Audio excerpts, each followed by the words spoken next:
Hello to all of you, and welcome to the CDC Workplace Health Resource Center's webinar series, Make Wellness Your Business. Sleep Strategies for the Workforce is today's topic. My name is Dr. L. Casey Chosewood, and I will serve as today's moderator.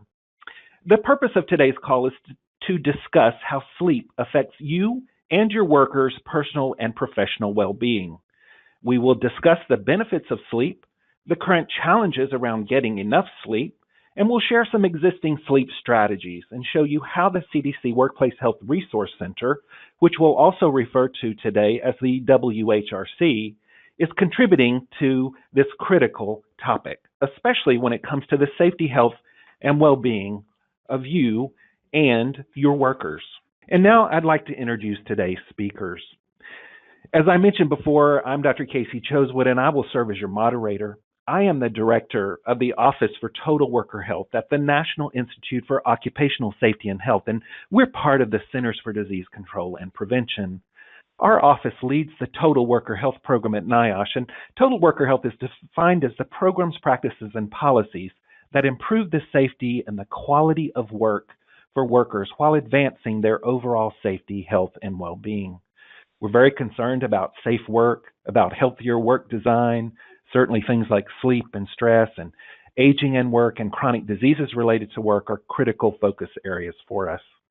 Before this role, I served as the director of the health and safety for CDC's own workforce, and I was the medical director for CDC's 3 occupational health clinics. Our presenters today are 2 of the nation's top experts when it comes to the subject of sleep and its impact on our work and our well-being. First, I'd like to introduce Dr. Claire Caruso, a colleague of mine at the National Institute for Occupational Safety and Health.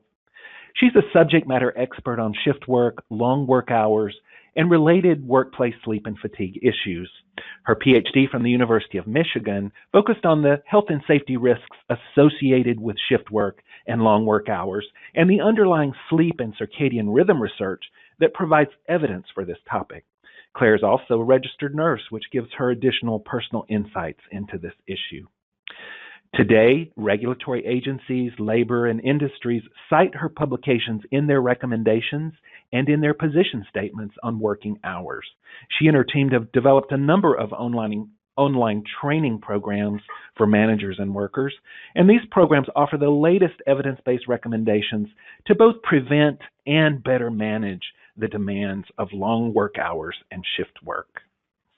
Our next presenter will be Dr. Michael Twerry. Michael is the director of the National Center on Sleep Disorders Research at the National Institutes of Health. He has led sleep and respiratory neurobiology research programs at the NIH's National Heart, Lung, and Blood Institute since 1966. And he became the director of the Sleep Center there in 2006. Dr. Twerry serves as a point of contact for the coordination of federally funded sleep activities and a wide array of scientific research. He also administers the Sleep Disorders Research Advisory Board, which is an important federal advisory committee representing both sleep disorders patients, their healthcare providers, and biomedical researchers on needs and opportunities around sleep research. Improving our understanding of how sleep disorders and insufficient sleep pose a national burden to our physical and mental health, this has certainly been a prime direction of particular interest to Dr. Twerry. He chairs the Sleep Health Working Group and a focus area within the nation's Healthy People 2020 initiative that established national objectives for specifically improving sleep health. Well, our agenda today is as follows. We'll first cover sleep and the workplace in our agenda. And within this portion, our presenters will discuss the benefits of sleep, the challenges around inadequate sleep, and then provide some great resources and strategies that employers can put in place to address these challenges. We'll then hear more about CDC's Workplace Health Resource Center, and I'm appreciative to them for inviting me here today to lead the webinar. After that, we'll learn some next steps you can take to learn more and to intervene in this important answer. And then we'll move on to your questions and answers. Now, here's a warning. Get your pen and paper ready. or your keyboard and take some great notes today, because you're going to hear lots of pearls and ideas, strategies that are not necessarily on the slides. So be ready to write down the great information and recommendations you're going to hear. Now, I'd like to turn the presentation over to Dr. Twerry, who will cover an overview on the benefits of sleep. Dr. Twerry, welcome to the webinar. Thank you, Casey. Most every metric of workplace performance, no matter how we look at it, and ultimately business success, is vulnerable to various effects of sleep deficiency. Our productivity based on time on task is limited by our ability to stay awake. Creativity, intelligence, motivation, effort, efficiency, our effectiveness when working in groups, our emotional stability and sociability are all diminished by insufficient sleep duration, irregular sleep schedules, or poor quality sleep. Optimal sleep health requires 7 to 8 hours in bed for adults. It requires a regular sleep schedule. Timing is important, and good quality sleep. But health surveillance data worldwide is now indicating that a large proportion of adults and adolescents frequently do not get enough sleep or rest. In the image that you see on the screen right now is a U.S. map of insufficient sleep, and it reveals that sleep deficiency is affecting 20 to 40% of adults in every state. The legend of the map shows that states that with the lightest color, the white shading, are in that 20%, the 30% range, and then the progressive darker colors of green are associated with higher rates of insufficient sleep among U.S. adults. However, this map of sleepiness is only showing you the visible threat, this issue of being awake. What it is not showing is the impact of chronic sleep deficiency on our health. And this is where scientists and researchers have made amazing breakthroughs in just the last decade. Scientists have started to identify the nuts and bolts of how sleep and circadian biology are regulating gene expression and cell function in almost every single organ, whether it be the brain, the heart, or the immune system. All of these systems are closely coupled to our sleep health. Sleep deficiency undermines these functions. They run inefficiently and ultimately, over time, contributes to the risk of many conditions, whether it be the risk of catching a common cold, obesity, diabetes, heart disease, and even cancer. Bottom line, sleepy employees are often unproductive employees. And because sleep deficiency undermines their health, it undermines their health and many work-related behaviors. So the continuous lack of sleep affects everyone. It affects health, safety, and performance. And in the workplace, sleep deficiency is predicting a lower work rate, slower completion of even basic tasks. Insufficient sleep is both physically and mentally harmful. So one starting point to improve sleep health might be to take a look at your workplace and consider, is sleep deficiency, sleep deprivation, a characteristic that is commonly tolerated, or perhaps even rewarded or encouraged in your workplace? Is this a systemic problem or practice? A second idea is, can materials that you can obtain from CDC and other sources be used to educate employees about sleep health? The average individual may not understand what the effects are and how to recognize when sleep deficiency is affecting them, affecting their contribution in workplace teams and their interaction with customers, all of which are important to sleep in the workplace. Are individuals aware that their performance is fluctuating widely from day to day? In some cases, these ups and downs might reflect changes in the amount of sleep this individual is obtaining. Invite employees to keep sleep diaries might help individuals recognize these problems. And also, these sleep diaries can be a useful starting point if the individual seeks consultation or wants to discuss their sleep problems with a physician. The diary is very, very useful. Our human biology is organized around sleep. And the bottom line from the scientific end is there is no immunity or vaccination to prevent the effects of these deficiencies. So one difference between sleep and many other workplace performance factors is that the impact of sleep deficiency is occurring in the workplace, but also every place between the workplace and home. In fact, driving to and from work, a very prevalent and common problem in many settings is drowsy driving. Individuals who are at risk of drowsy driving, it can take them out of their workforce, at least temporarily, and can interfere with their own success. But sleep occurs at home. It's not occurring in the workplace. Sleep disorders, whether it be insomnia, sleep apnea, they're all contributing to the problem of sleep deficiency. But the effects of, if left untreated, can impact employee productivity and performance in work. Encouraging employees enabling employees to recognize these problems and to seek the assistance of their physician, discuss these symptoms with their physician, can help minimize the effects of sleep disorders. There's also another dimension, which is a bit less tangible in some ways, and that's the societal outcomes. Because sleep affects every dimension of our activities, our interpersonal relationships. It affects how we can, our relationships with family, spouses, children, how we behave, how the adults, the parents behave, can also impact the outcomes in the family and also affect their risk. Balancing, this is another example of where balancing professional and personal responsibilities is very, very important. It's important in the workplace, it's important in the family, and these two successes in these two venues will only contribute to the workplace environment. It's important with respect to interacting with peers. We all have a greater depth of behavioral regulation and reserve when we're well rested and awake. And of course, it affects our overall mood and happiness.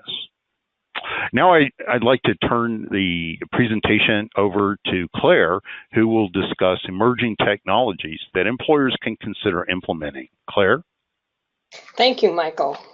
Appreciate this opportunity to just give you just a few of the many strategies that managers and workers can use to promote alertness on the job, sleep health, and all of the health benefits. The first thing I'll talk about is naps. These are really an important countermeasure to help relieve sleepiness. Just falling asleep for a few minutes has a learning effect. Our brains benefit from this brief period of sleep, not just a quiet time to recover from sleepiness and to restore alertness. One problem we have, though, is the cultural barriers in the United States to using naps at work. Some workplaces have policies that reprimand people for sleeping on the job, and workers have been fired.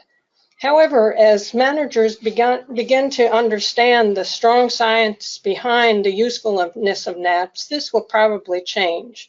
There is a lot of good science about the usefulness of naps. It's a healthy method to restore alertness when somebody's feeling very sleepy, and it's very useful. So some enlightened employers are making use of naps during work breaks. So there's a couple things I'll cover. You might think, well, how long should this nap be? Well, you could use both short naps, so 15 to 30 minutes, or longer naps, and it depends upon the situation. For instance, if you're working in a daytime schedule, a brief nap, like less than 20 minutes, could be useful. You can set the alarm for 15 to 30 minutes to wake up, and this brief nap will increase alertness for several hours. And the other benefits is you'll wake up with less grogginess than if you slept for a longer period, And the other benefit is that it doesn't disrupt your sleep that night, because your brain won't go into the deeper stages of sleep and reduce the buildup of sleep pressure. Longer naps, an hour and a half or more, can be useful during emergencies when workers have to work long hours, for example, during snowstorms when the next group of workers can't come in, or there's a whole range of emergencies that can happen. And these happen in a wide range of work settings, from police to fire to healthcare, but also to a variety of service operations such as heating and air conditioning technicians. So you might think, well, when's a good time to take a nap? Well, if someone is feeling very strong sense of sleepiness when they're at the job, or when they have to drive or whatever, a nap at that point could be useful. And there are times during the day when we can predict that people may feel sleepiness. And this is during the night, when we normally are sleeping. And for those people that are working night shift, they may feel strong periods of sleepiness, particularly between 2 a.m. and 5 to 6 a.m. The other time that we tend to feel sleepy is in the middle of the afternoon, from about 2 to 4. So during those times, a nap can be useful. The other tip I can give you is people can combine the benefits of both caffeine and a short nap. So how that would work is you would drink some caffeine, and then you would lay down and take a short nap. The caffeine takes about 30 minutes to take effect. And so when you wake up from that nap in about 30 minutes, you'll get the alerting benefits from both. And you might think, well, what kind of environment is good for this, for taking a nap? Well, you want a safe place, a safe room close to the workplace that's conducive, that's quiet, dark, comfortable, and cool. And it doesn't expose the workers to slamming doors and other noises. And if you're using the short naps, less than 30 minutes, you can provide a reclining upholstered chair with elevated leg rests. But for longer naps, it's best to have a horizontal surface, a bed, because it allows the brain to go into the deeper stages of sleep and reduce the sleep pressure and promote better recuperation. A couple cautions. Beware on awakening. People can feel a period of grogginess, and they can have declines in performance and mood during this time. So you want that to pass before you carry out critical tasks. It depends upon the situation, how long this will last. If someone is sleep deprived, it may last a while. If for a very short nap, it'll probably just last a few minutes, 10 minutes. It could last 30 to 60 minutes, depending. This period of grogginess will pass more quickly by taking some caffeine, being in a brightly lit area, let's say outside, or washing one's face. The other thing I want to point out is these naps are a temporary aid for improving alertness, and it's not a replacement for getting a regular long period of sleep at night. Next, I'll talk about indoor lighting. There's been a lot of study on lighting. It has a big impact on our sleep, our circadian rhythms, our alertness, and our sleepiness. And in recent years, they've found that the different colors of light have differing impacts. Blue light, which is part of white light, shifts circadian rhythms. The warmer light, like red, yellow, orange, have much less effect on the circadian rhythms. So some workplaces can use this kind of information to design lighting to help people maintain alertness, let's say if they're working night shift, and help their bodies get adjusted to those work times. Some places for night shift have got set up brightly lit areas where the workers can go in intermittently. Pretty much this is recommended for the first half of the shift, and then towards the end of the shift, you move towards the lesser lit areas so that then when they go home, they can fall asleep. There are other strategies being used by companies. We've heard through the news outlets of one company that offered their employees money for sleeping. So if for the people who were sleeping 7 or more hours a night, for 20 days, they offered a maximum of up to $500 a year. Now that company really understands the importance of sleep health for their operation. Exercise improves sleep. So some employers have exercise rooms with exercise equipment and exercise classes. One of the major problems that the workplace can help with is reducing this widespread lack of information about sleep. People don't get this information in their schools, their training programs, their healthcare visits for the most part. And they really need this basic information to move them to better practices at home and at work. So this resource center provides a lot of links for some great sources that managers and workers can use to get this critical information about sleep. The National Institute for Occupational Safety and Health has several online training programs that are tailored specifically for several types of workers and managers, and we're developing more as time goes on. There are also resources available from the National Safety Council, Euro Research, Trans-America Center for Health Studies, and the Massachusetts Department of Public Health. So besides educating and promoting that, managers can do a lot of other things. You can promote a workplace culture that respects the need for people to be off work, to get good quality sleep and recover from work. It's critical that managers send these messages to their workers because there are some conflicting messages out in our society about being productive and advancing in one's career and so forth that are actually counter to good sleep health. For instance, one of my bosses, several layers up a few years ago, posted a blog, and she was a great promoter of sleep health. And in it, she said, when it comes to our health, sleep habits can be just as important as diet and exercise, but a third of us aren't getting enough sleep. And this is enormously expensive to our healthcare system and our nation's productivity.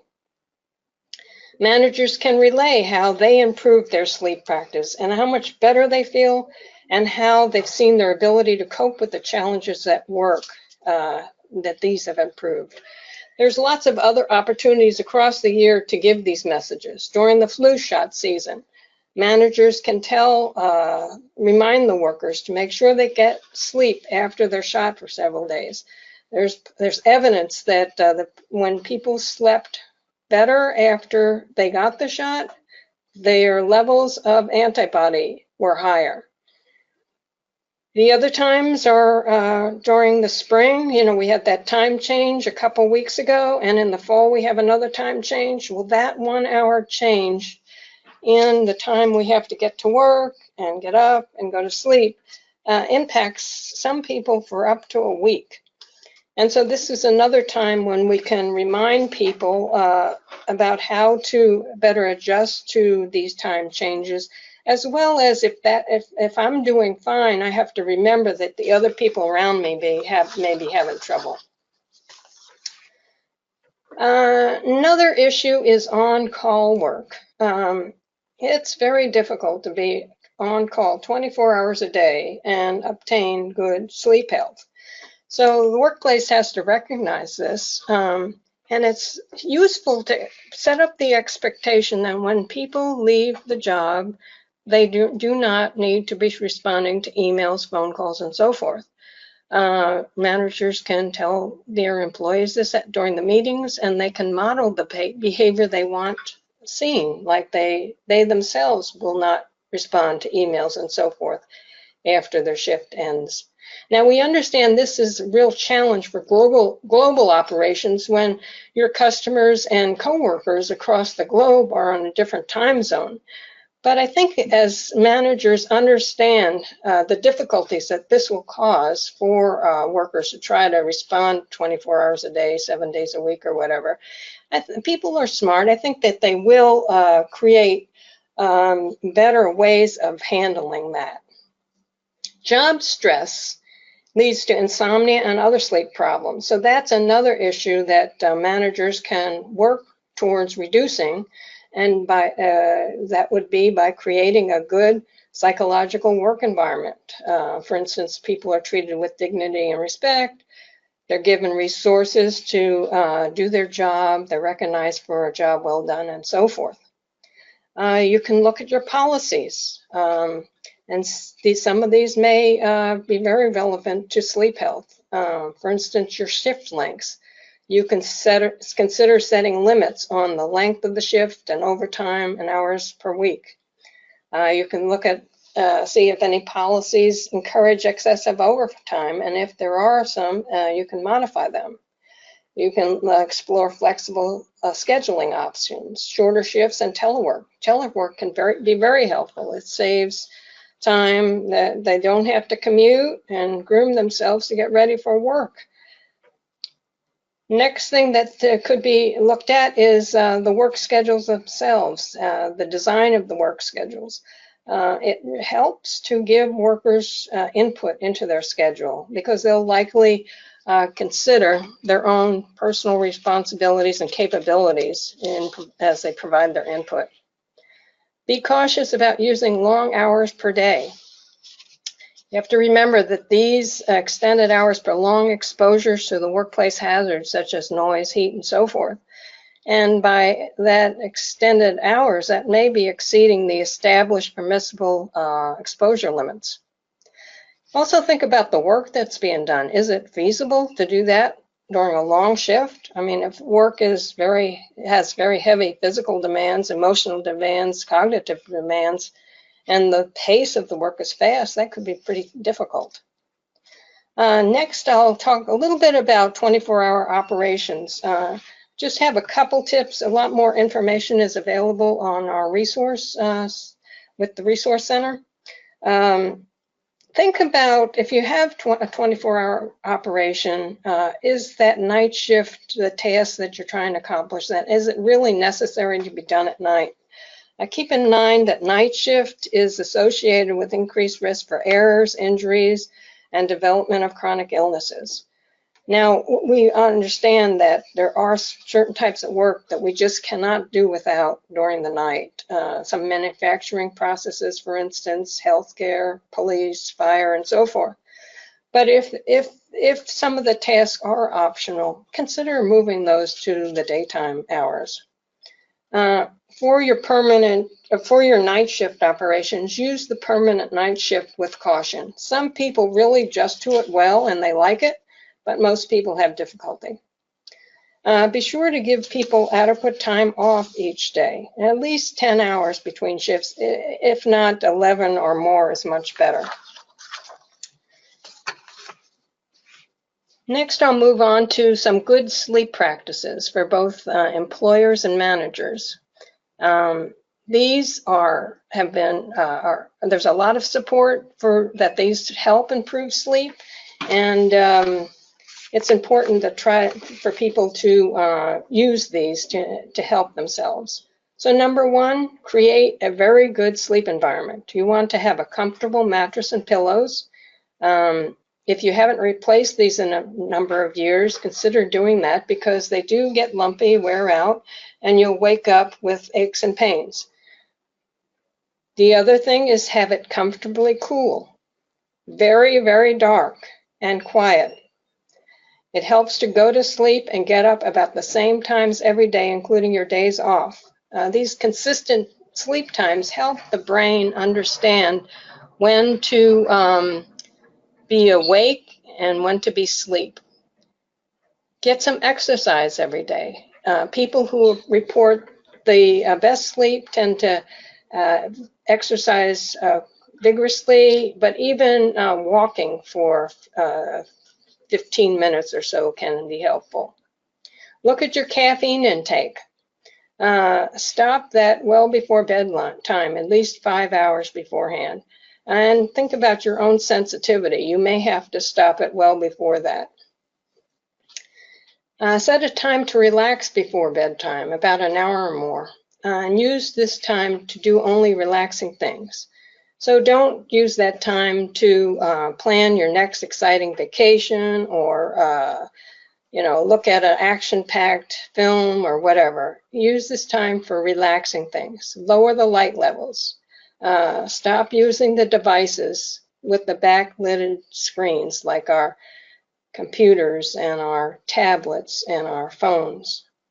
Those acts of brushing one's teeth, getting dressed for bed, it signals to the brain that we're winding down now and we're getting ready to fall asleep.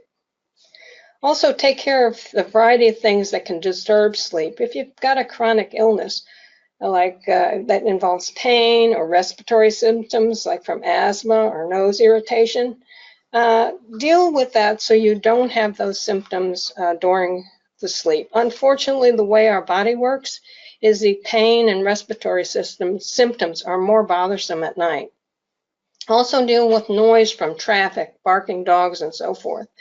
You may have to use some soft earplugs, and these are available in the pharmacies. All these measures do improve sleep. If someone has consistent problems with sleeping or feeling sleepy during work, they should see their healthcare provider or sleep disorder specialist. There's a lot of good options available to improve people's sleep and quality of life. As I said, this short presentation can only give you a few of the many strategies that are available for workers and managers on this sleep health topic. Be sure to check the resources to get more information. Now I'll turn the session back over to Casey. Casey? Thank you so much, Claire, and Michael as well. I found your comments today very rich and practical and very, very actionable. So I certainly learned something new from you guys every time I hear you speak. Now to talk a little bit about the CDC Workplace Health Resource Center. As you may know, the CDC has been involved in raising awareness of a number of critical public health issues, including that around sleep health and its connection to work and worker safety, health, and well-being, and really with the goal of improving the overall quality of the health of Americans. We want you to take a look, if you haven't had a chance yet, at the website for the CDC Workplace Health Resource Center. And for many, it can be your first stop online to help you launch or expand a work health place program in your own environment. Certainly, the site is filled with evidence-based and credible resources, and it can really help employers tailor workplace health promotion goals to meet their organization's needs. A number of tools exist on the website, and here you can see that there are a variety of things available. Currently, the website has more than 300 resources, and that list is growing every single day. I'll just reiterate that the website is completely free, and it includes a number of interesting case studies, what I might consider as very important real-life examples from organizations much like your own, including organizations of different sizes, with an emphasis on solutions that work in small and medium-sized businesses. There's a section on emerging issues, such as the focus of today's webinar, Improving Sleep Quality to Address the Health and Safety of Workers. And there are a number of workplace health strategies available there that can play really a significant role in keeping healthcare more affordable for your organization and for your workers. The WHRC includes resources to help small businesses, as I mentioned, design workplace health programs that are actually accessible for employers as few as 12 or 25 workers. There are also on the site evidence-based summaries and issue briefs. For example, there's a new issue brief just out now on total worker health, and I would invite you to take a look at the integrated approach to health and safety that the Total Worker Health Program espouses. You'll also find on the site a suite of webinars and videos to help organizations like your own who are really looking to start or improve a workplace health promotion program. On this next slide, you will see a snapshot of the website where visitors can search for these credible resources just by entering a few keywords in the search box on the upper right-hand corner. In this example, you see the search results after entering the keyword sleep. Now, if you find a resource that you think will be useful for you, simply select the resource and you'll be directed to its source. The website is continually being updated, so I invite you to check back regularly. It's also interesting that you can help us rate the quality of these resources, and we give you a 5-star rating system to do that, to give feedback. That not only helps others, but it will give us some feedback too about the quality and how people are perceiving the quality of the products that are offered through the Resource Center. Here you see a new sleep brief that helps employees and employers address this often very thorny issue that we've been hearing about today. Now, to summarize what we've been talking about today, I just want to leave you with a few things in the sleep summary here. Clearly, sleep plays a critical role in our safety, our health, and our overall well-being. While sleep is highly individualized, it is very closely tied to so many aspects of worker well-being. Our energy level, our attitudes, our working relationships, our personal relationships with friends and family and coworkers, our creativity, our spark, if you will, our happiness, even our immune system that we heard from Dr. Twerry is strongly associated with a healthy sleep hygiene. And in my view, it's much too important to isolate this issue that's something that's only managed in the personal domain or only viewed as a personal responsibility, because the workers all report to a workplace with an employer who can have a tremendous role in improving sleep opportunity for their workers. And I would say have a responsibility when they have such a strong voice in the schedules that people maintain for their work. So for employers, we encourage you to integrate sleep into your health and well-being strategy, into your safety programs, into your training and orientation programs, and also introduce it into your risk assessments. When you're talking about risks and exposures that workers face, factor in schedules and shifts as an important influence on many, many health, safety, and well-being outcomes. Tailor sleep strategies by using the resources that are available from some of the high-quality places you've been hearing about today. You know, we also believe that employers can assist and educate workers around the topic of sleep. Make sure you pay close attention to work demands, schedules, and deadlines. Make sure they're realistic and there's adequate staffing. For employees, we want each and every one of you to create a manageable sleep routine and do all you can to stick with it. Overall, we'd like to leave you with this message. What happens at work can strongly influence our opportunities for high-quality sleep. So developing sleep-centric and worker-centered programs around managing and improving the quality of sleep are of critical importance if we want to improve the safety, health, and well-being of all our workers. All right, so let's move on to a few next steps on how you can stay connected and continue to learn more about this topic and others within the Workplace Health Resource Center. We invite you to stay connected with us on social media. You can see LinkedIn, Facebook, and Twitter options here. Certainly check back to the website of the WHRC to learn about new product updates, upcoming events, including a discussion on mental health best practices that will be offered very soon. Upcoming soon also is a Train the Trainer webinar designed to help navigate the center's many resources and the website. You can follow us, as I mentioned, on social media. Finally, if you would like to partner with us on an upcoming event, or you have follow-up questions about this webinar, other upcoming activities, or the center, please email workplacehealth@cdc.gov. Again, that's workplacehealth@cdc.gov, and someone from the center will follow up with you. Here on this next slide, you can see a number of promotional opportunities that are out there using materials that have been developed and can be shared via your own social media channels. If you would like to access promotional materials, you can visit the website or again, email the center at workplacehealth@cdc.gov. Now it's time for us to move on to our question and answer portion of the meeting, and I'll invite Michael and Claire to join me back on the line. Again, to thank both of you for your wonderful presentation. I'll remind folks that you can enter your own questions at this point still if you would like to do so. And I will start off by really just asking Claire a question that we know has come up. And that is, managers oftentimes ask, what are some of the ways that people will behave or will appear when they're not getting enough good quality sleep? So do you have some guidance for supervisors or managers on really ways they could help out if they notice people are struggling? This is Claire. They can be looking for symptoms, and some of the obvious ones would be that the person is yawning a bit, has droopy eyelids. Maybe they're even involuntarily falling asleep, and you can see them doing that at work. They may have a slow reaction time. They could have slurred speech. In fact, there has been studies that have compared people in the lab when they were sleep deprived, and they compared them when they had alcohol, and they did find some similarities. People can have a blank stare that's caused by short episodes of sleep, just a few seconds long.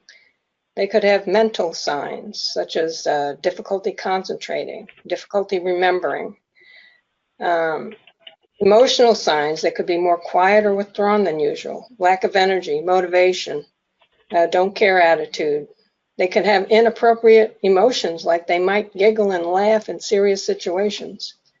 They can have a problem with their thinking. They may fixate on a solution, even though it's obviously some other better alternatives are easily available. They may have more risk-taking behavior. Their risk assessment may be poorer. And they may misinterpret written or oral communication. So you can see there's a whole range of behaviors that somebody may show when they haven't been getting enough sleep. Great. Thank you for that, Claire. We've got a question that's come in, and it's addressed to Michael, but I will start with Michael, then see if Claire wants to add anything as well. But the question, Michael, is there any rule about snacking before going to bed? Does that seem to have any impact on sleeping pattern? And so in general, the consumption of food close to or near the bedtime period. So I think there's several dimensions to that question. One of the reasons we snack in general is part of how we achieve restore our emotional regulatory balance. We eat. We sleep. These are all mechanisms of restoring that mental function. Now, in terms of rules, we have science, and the science says that consuming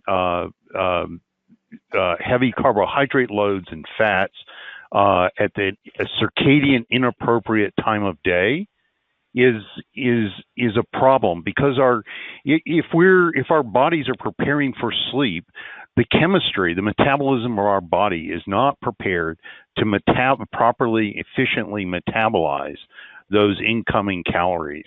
So eating pizza at night, or chocolate cake, or even it may be healthier snacks. Fruits have many carbohydrates.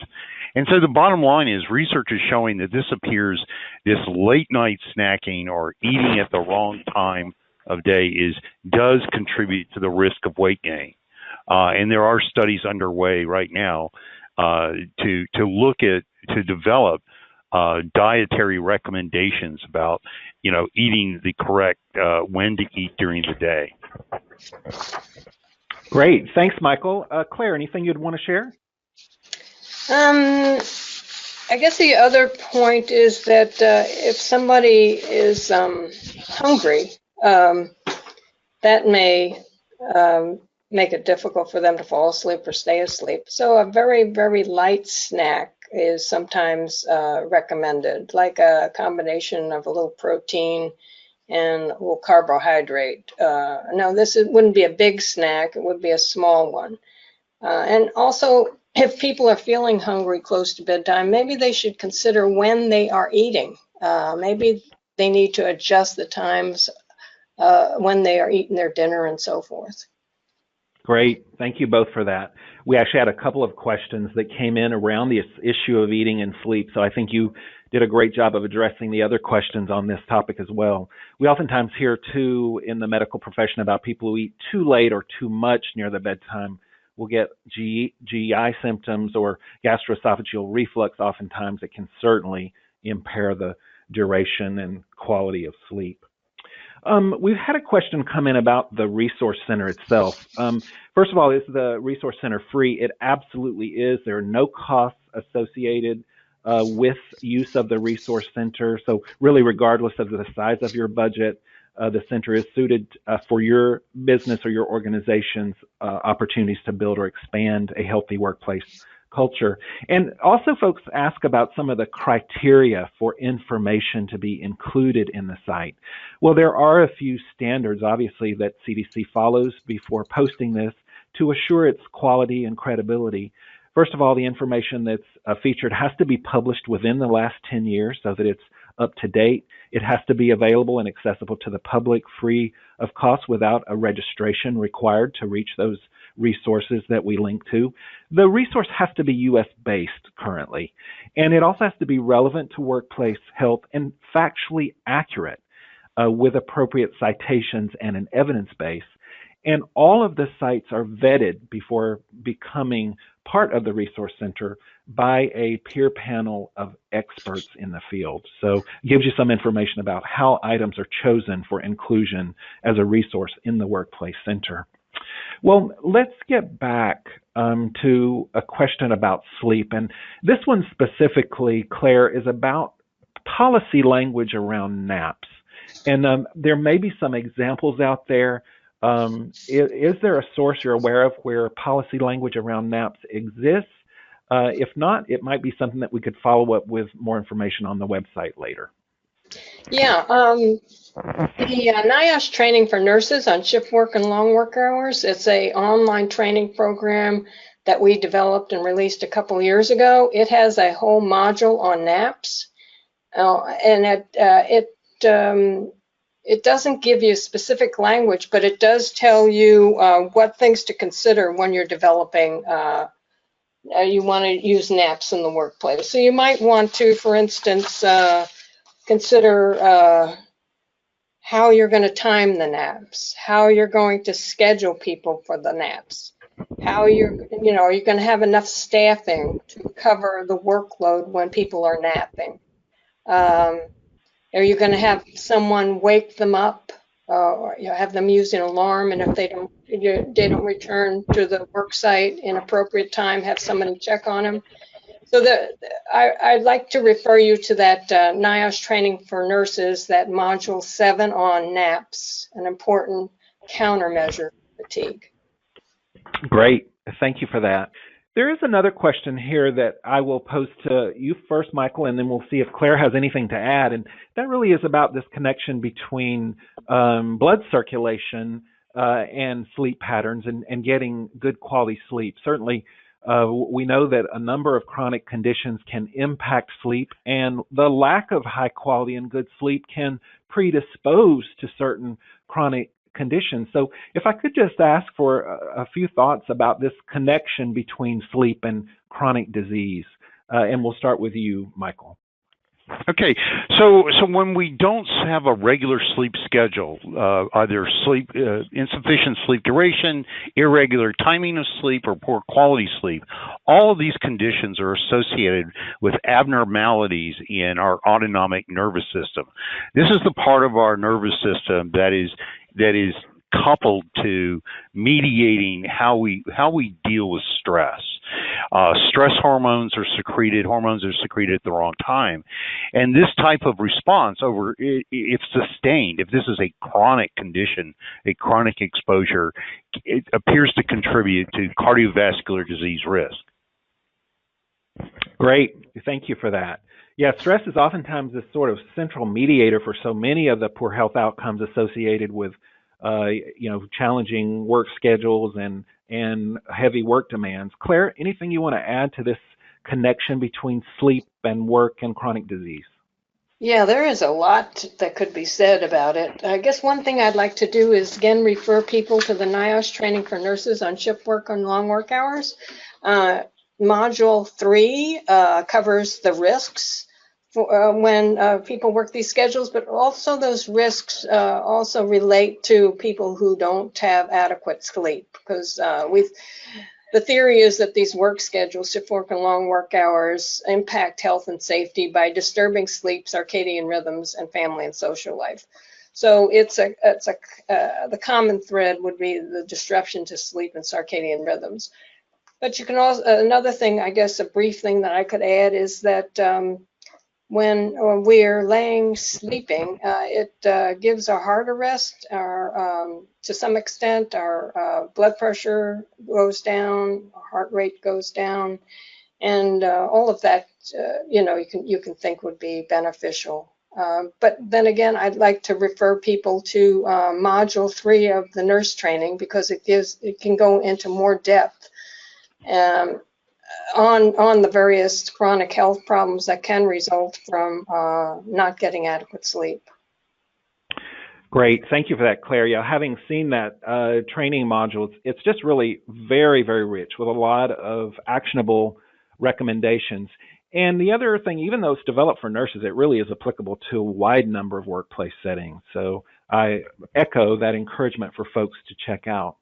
We had a question come in around this issue of sleep and belly fat or obesity, and certainly there's strong evidence base for the lack of good quality sleep and obesity, for shift work that's so common in so many industries and occupations today, and its association with obesity.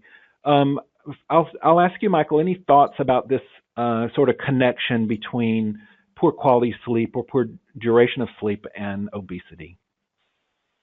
Right. So connected to abnormalities in our appetite control, abnormalities in our metabolic hormones, science has now established a mechanistic, a causal pathway between sleep deficiency, irregular sleep schedules, or poor quality sleep, and weight gain. But I want to be careful about the label of belly fat, because there are genetic and other factors that can influence where fat is deposited. In some places may be associated with particular health risk compared to other sites. So the fat that is exterior to the belly fat that we often see hanging outside the body versus fat that is clinging to organs. And then there's fat that may be intercalated into the muscle structure that can weaken muscle neurotransmission. These all have different medical significance. And so someone who's concerned about this, they have a regular pattern of they feel that sleep deprivation or insufficient sleep is a daily burden. I'd encourage them to, seek the medical advice. How does this information, how do these symptoms, how are they important for them as an individual? Great. Thank you for that, Dr. Choueiri. Certainly we know that shift work, long associated with a higher risk for certain chronic diseases, including obesity, diabetes, even severity of stroke in shift workers has been shown. So there clearly seems to be some connection between a number of chronic disease risk factors and their association with sleep disruption and poor duration and quality of sleep.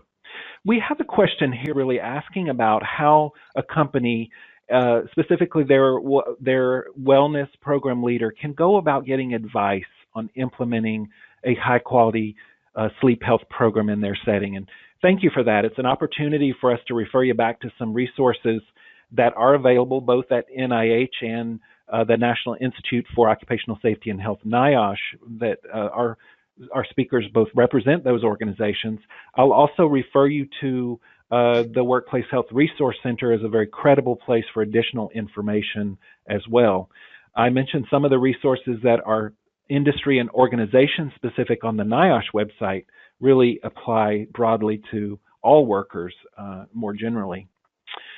We have just perhaps time for a couple of more questions. And Michael, one that has come in before really is fairly general, and it's talking about how employers can sort of approach this issue of sleep hygiene or helping employees manage sleep habits when they are off the clock or not at work. And this really gets to the last question as well. So what advice would you have for employers who are wanting to help their employees manage sleep habits?